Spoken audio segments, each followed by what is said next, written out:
Welcome to another video from Crypto Charge. Make sure you guys like and subscribe below so we can push this video out to people who need it. Let's talk about CBDCs, or central banks for digital currencies. And I know that that word leaves a lot of sour taste in people's mouths, but we have to look more closely at what it actually means and how this could be positive for the growth of the crypto ecosystem as a whole.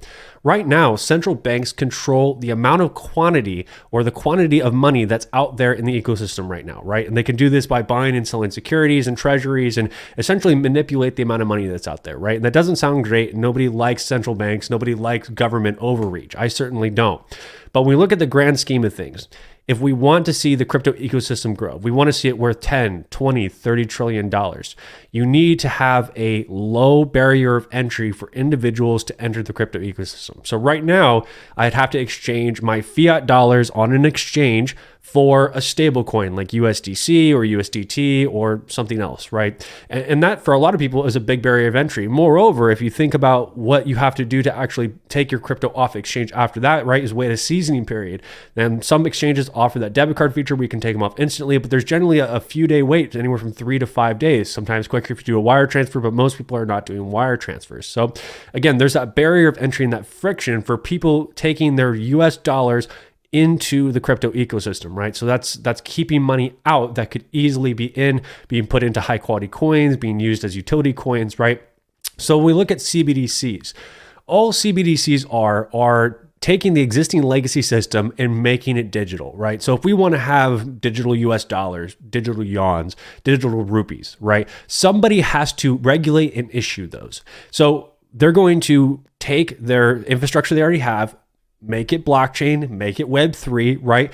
Partner with their legacy banks and then issue those coins to citizens privately. Right now, they'll exchange their paper dollars, they'll exchange their digital dollars, which are already digital as is, right? Those are just numbers on a screen and you just trust that your financial entity is going to have those dollars for you when you go to withdraw them, right? But with fractional reserve banking, there's only 1/10 or 1/12 of what's actually deposited in there ready on hand to give back to customers. So you already have this layer of trust with the legacy banking system. But I want you guys to understand that the advancement of CBDCs is going to bring people into the crypto ecosystem, whether they want to be or not. And those dollars will be more readily available to buy other crypto assets, which can really increase the value of the industry as a whole.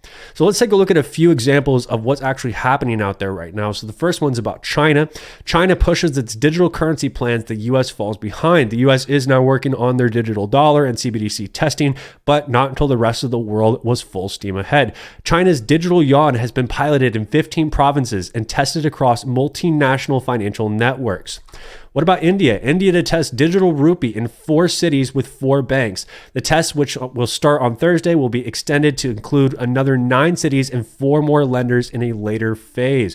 Everyone's in different phases of their CBDC testing, but everybody's piloting, everybody's testing, everyone's trying different technology to see what's most efficient. They're stress testing the networks. It's official. The United States is developing a bank-to-bank digital currency. Also look into FedNow, guys. There's so many ways that we're going to be partnering with other companies and fintech companies that are going to work with CBDCs to help provide faster payments, to help provide tools to efficientize CBDCs. Don't think that CBDCs are just a structure that's developed by the government and that's that. There's going to be private sectors like tokens that we're invested in that will help along those CBDCs to become more efficient. Central Bank of Turkey has successfully carried out the first payment transactions of its central bank digital currency network as part of its initial test phase. Brazil targets 2024 for CBDC.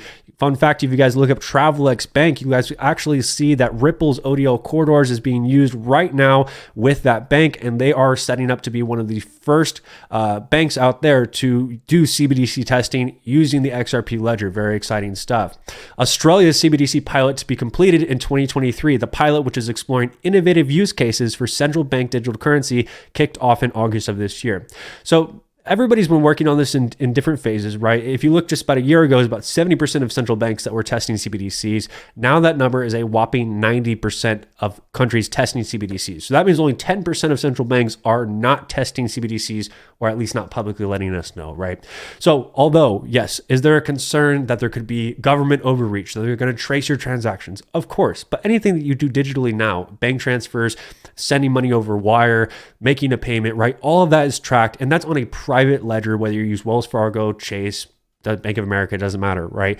All of that's already traced. The only benefit that you have to the current legacy system is that you have some cash, but you can't really make any huge, massive purchases with cash unless you're really connected and you have a very specific use case for that, right? So understand, we're just taking an already digitally tracked system that's archaic and looking to replace it with something a lot more efficient and advanced, okay?